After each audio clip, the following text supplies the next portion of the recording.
Good morning, Fort McMurray, Wood Buffalo, and the rest of the world. You've tuned in to the Mac City Morning Show. I am your host, Elliot Pierre. We're going to start this episode off the same way we start every episode off, with a moment of gratitude.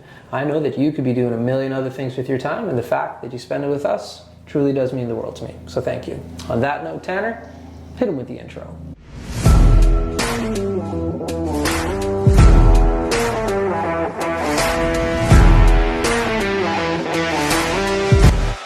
And we are back. As you can tell, we are not on the set of the Mac City Morning Show because we are at Coldwell, and these are sponsored episodes by Colin Hartigan and Coldwell Banker. So thank you very much for your ongoing support. As everybody at home knows, I don't introduce my guests because they can do a better job at that than myself. So sir, can you please tell everybody at home who you are and what you're about? Hey everyone, it's Sheldon Ellsworth here with Coldwell Banker. I've been a realtor for 12 years now, and I'm born and raised in Fort McMurray. 12 years? Yes, sir. Holy! Time flies. Time does fly. Well, the one thing that I have seen in your office, and that would kind of showcase the 12 years, is the awards. Literally, you can't see all of them at home, but they are everywhere. There's some there, there's some there, there's some over there. You've got a lot of hardware. Yeah, I put the time and work in for sure. A lot of these awards were my team. I'll give them credit too. I'm no longer a team anymore. I'm solo. Yeah. A little more time for myself, so I'm enjoying it. I finished number 2 at Coldwell Banker, just under Lisa, of course. Nice, yeah. For single ages in the office for the last 2 years, so yeah. Fantastic. Yeah, she's a killer. She's a beast. Yeah. So why did you get into real estate? What were you doing before real estate, first off? I did a little bit of everything. I had safety background, heavy equipment. I just didn't like, once I found out I was having a kid, I wanted something a little more flexible. I was in the middle of buying a house then too, and the realtors I was using at the time were making me lose every property because they were busy doing stuff. So I can do this. That's right. Yeah. That's right. So I never looked back, and just every year it's just another step, another level to grow. And you know, I've been very busy with my son. He's away playing hockey at Notre Dame now, so it gives me a little more time. But it's a couple more years, and then I'm full at it and give Lisa a run for money. What position? He's a center. Notre Dame, wow, that's a big deal. Yeah. So he's got some skill set then. He does, yeah. He's done a lot, opening a lot of eyes this year. I'm super proud of him. Got a wilderness camp this summer coming up. Now he just made top 40 there, so he's putting the work in, and that's all we can ask for. Schooling's doing well, as doing good as well. Yeah. How do you feel not having him in the house? The first year was tough. Yeah, no doubt. I was a single by myself, and he left, and I had a hard few months, but I had to also look at the bigger picture that he's doing this for himself, and his schooling, everything's just improved. And, becoming a young man. Every time he comes back home, it's like, holy, the voice. That's right. I have a few friends over the years, like growing up here as well, that went there, and it was a phenomenal experience for them. And even if some of them did play a little bit higher level, but even the ones who didn't were given a skill set that they were able to translate into like their adulthood for sure. Lifetime bonds and leaderships from there, right? I went to school. I didn't go there, but I know the Campbell brothers went there and stuff like that. Right. And talking to them, they always have this life bond with these guys. And anybody that you talk to, he said now they're all making good money. That's right. So it's a network, right? Like anything else. For sure. Yeah. And like the one thing I find, not just about hockey, but sports just in general, it gives you like a lot of kind of structure in your life. Yeah. And it teaches you structure, it teaches you teamwork. You have to like learn how to communicate with individuals. Yeah. And those are huge like life skills. Yeah. And so when you're doing it at such a high level and you're thinking about it all the time, like it's built into you as a teenager. You're going to take that with you. Everybody there is following the same thing, right? They're doing the same thing. So it helps a lot with their development and maturity. So because you're born and raised here, we asked this question. I'm losing the competition right now. What high school did you go to? Composite. Son of a gun, man. Jeez, Tanner is crushing me. Like they're so like I grew up on that side of the bridge. So and obviously your friends are the people who you go to school with. So I thought, man, Merck. We got a few Westwoods, but Comp, there's a lot of people that went to Comp. Yeah. There's a lot of you guys down here. Yeah. Okay. Do you still live downtown, or you live across the bridge? No, I live up in Stone Creek now. Okay. Yeah. Composite High School. Yeah, I grew up in Beacon Hill, so it was just easier for us. Yeah. Oh, I love Beacon Hill. I lived there for a number of years. Yeah. Right before the wildfire, I moved. Thank goodness it all worked out.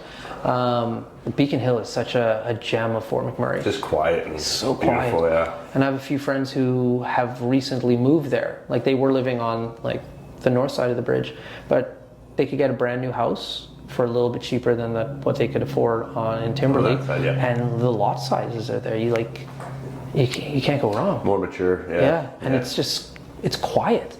It's like you're in a different part of town, Yeah. really. It really is. If you don't have to go to Timberlake for much stuff and downtown's everything you need, well, then why be in Timberlake? That's right. Well, that was the one thing I recognized when I lived up there, is just like how much I actually utilize downtown. Yeah. Because you're so close. You're so close, yeah. You're so close, just jumping in and out, going to Keanu, going to Mac Island, Yeah. you really are super close. Yeah.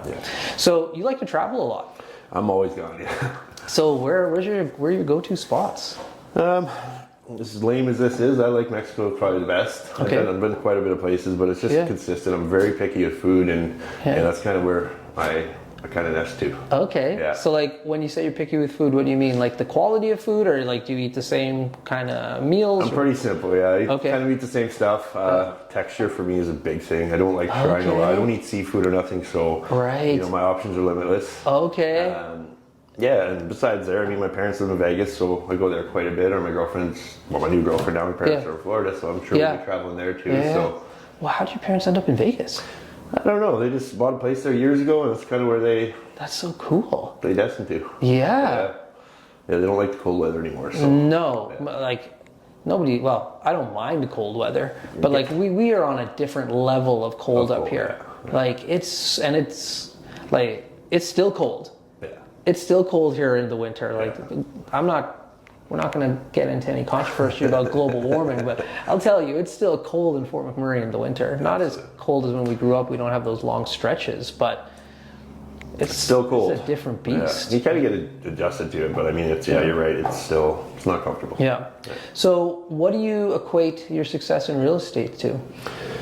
I just love what I do. I mean, it gives me the flexibility, and when I'm, as you said, I'm gone in and out quite a bit, so I gotta really work when I'm here, and I enjoy working with buyers. I enjoy, people work hard to save their money for a down payment, and there's nothing better.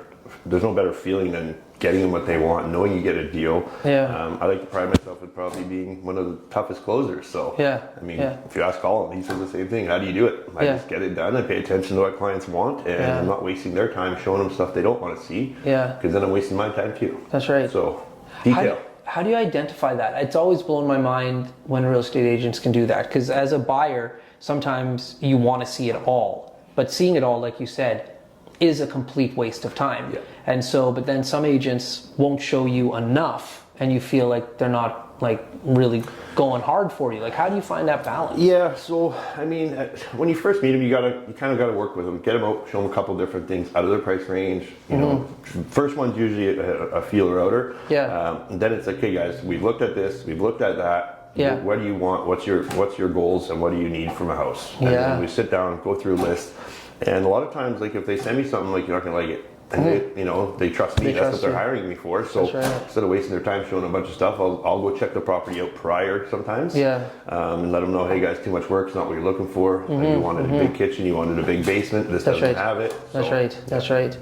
Now, in regards to you being born and raised there, that has to be a huge advantage for you. Yeah, I mean, there's so many of us, like, I got a lot of realtors friends that I grew up with, right? So we have a lot of circle people rotate through us and stuff that. So it is what it is. They come to me. If not, no hard feelings. But that's right. I got a lot of referrals. I mean, obviously over 12 years you get it, and just keep making everybody happy. And same with like the amount of history you have just with the houses. Yeah. Like you could say like, oh, I remember when this happened in this part of town, I wonder, like, should we follow up on that? Yeah. Or, like, myself, when I go look at houses, I'm like, oh, I can't buy this house. And I'm like, why not? I was like, oh, I went to a house party here. Like, I know what the kids did in the basement here. Like, I guarantee behind that picture, there's a hole. Yeah. Like, you just, like, you learn so much intrinsic knowledge about the properties here in the community. Yeah, I've been in a few of those ones. Yeah, it's so funny when you walk into an old house. I'm like, no, I can't buy it. I know who lived here. Too many memories. Yeah, that's exactly it. So, how did your son get into hockey? In regards to, was this a passion of yours and you kind of pushed him? Yeah, I played too. I just didn't play as competitive. Like I played rep in AAA here and stuff like that. That's right. I just kind of didn't make it anywhere. I guess I didn't have the tools that kids have now, or the knowledge of what happens next. So facts. It's a lot of ever since I think he was 4, he was walking around the house in skates. He just always had a stick in his hand, mini sticks, like just loved it. Yeah. Right. So even never pushed him. I mean, when he was younger, put him in camps and stuff like that. But now I come home, I'm like, take a break, like go golfing, just relax. No, he's in the garage. My garage is beat up. My windows have been smashed so many times in that garage. So he just always on his rollerblades, stick handling, working out, running. Practicing shooting, like he lives for it. So, he has the drive. Yeah, he does. Wow, that's amazing. Yeah, like it's amazing that these kids have this opportunity to do things in sports and move. But like I love to talk to parents about like how does it make you feel though? Because like my little guy, he's only 8. I'm like, there's no way I'm letting this guy go anywhere. But then you don't want to like handicap any potential opportunities. But like that's a hard thing for a parent to deal with at like that young age, to like say, listen, I know this has the potential to have you grow, but like you're still my kid. Yeah, and it was tough. I mean, we had to sit down and ask him, is this what you want? We're not going to be there all the time. I mean, we could have went to Fort Sask, billeted and stuff like that, but Notre Dame was just, I mean, they're living with their friends in dorms. They have their unlimited access to their gym and the rink, like, and that's what he wanted to do. Once we went and visited, that secured it for him. He went with a friend, Jacob Elliott from here, actually. So, it at least gave him some comfort right away. But their bond they're building, he was crying last year when he left. He wanted to go back. We weren't sure if we were going back this year, but yeah, we did, and we're gonna probably go back next year again. So you feel comfortable with the place that he's at then? Yeah, it's in the middle of nowhere, so they're not getting too much trouble. It's in a farmland. That's awesome, man. Well, listen, Tanner knocked on the door, so that means we are out of time. But before I cut you loose, everybody gets a shameless shout out or plug. So you have the mic, the camera, the lights. Have fun. Thanks everyone for staying tuned. If you have any questions, you want to get a hold of me, I'm at Coldwell Banker. Just ask for Sheldon Ellsworth, and I'm glad to help. There we go. Well, everybody at home, thank you for watching. It does mean the world to me. Big shout out to Colin Hartigan and Coldwell Banker for sponsoring these awesome Sunday episodes from the bottom of my heart. I really do appreciate that. Hope everybody at home is having a great day, and we'll see you tomorrow. Peace. What a deadly old way to end another morning show. Later, boss.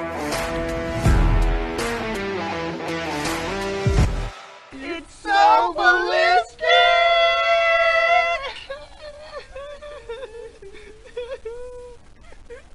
Talk about quenching your ugly thirst.